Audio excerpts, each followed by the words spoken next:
मुंबई पुणे जुन्या महामार्गावर शासकीय रेस्ट हाऊस जवळ मोटरसायकल स्वार विद्यार्थ्यांचा अपघातात दुर्दैवी अंत झाल्याची घटना शुक्रवार दिनांक 28 मार्च रोजी सायंकाळी 4 वाजण्याच्या दरम्यान घडली।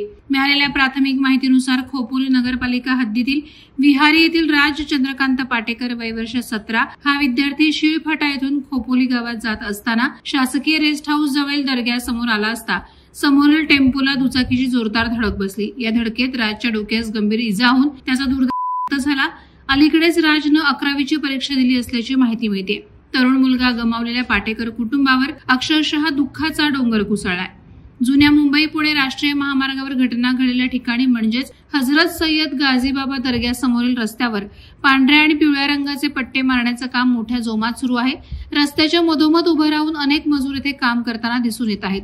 एकीकडे वाहनांना वेग नियंत्रण आणि अपघात रोखण्यासाठी महामार्गांवर नियमानुसार रस्ता सुरक्षेसाठी रंगीत पट्टे मारले जात आहेत, तर दुसरीकडे बिनधास्तपणे नियम मोडून सुरक्षेची कोणतीच काळजी न घेता बेजबाबदारपणे मजुरांचा जीव धोक्यात टाकून दोन्ही बाजूने भरधाव वाहतूक सुरू असताना कामं करून घेतली जात आहेत। त्यामुळे वाहन चालक देखील गोंधळत असून ही सर्व परिस्थिती अशा घटनेस कारणीभूत ठरत आहे। ज्या ठिकाणी रंगरंगोटी करण्यात आली आहे त्याच ठिकाणी ही दुचाकी दुर्घटनाग्रस्त झाली। हायको कॉर्नर येथे रस्त्याला भला मोठा टेंगुळ आला असून तो अशा घटनांना आमंत्रण देत आहे।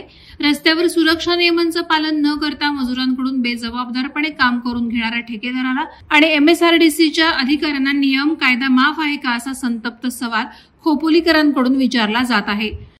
वादळवारा लाईव्हसाठी खलील सुर्वे, खोपोली। नवी मुंबई व रायगड जिल्ह्यातील ताज्या बातम्या आणि घडामोडींसाठी सबस्क्राईब करा वादळवारा लाईव्ह चॅनल आणि दाबा बेल आयकॉन।